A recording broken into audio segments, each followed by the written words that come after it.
টিমকে এবং যারা আনসারি টিমকে ধন্যবাদ জানিয়ে আমরা হাত তুলে ধন্যবাদ জানাচ্ছি।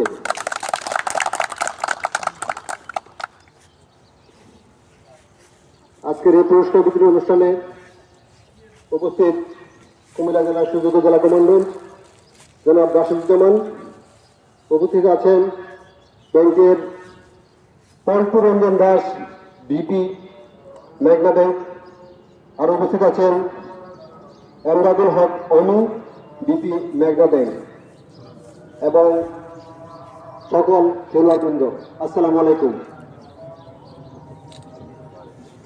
আজকের এই প্রীতি ম্যাচ সমাপনী অনুষ্ঠানে প্রথমে বক্তব্য নিয়ে আসছেন কুমিল্লা জেলার সুযোগ্য জেলা কমান্ডেন্ট জনাব রাশিদুজ্জামান স্যার।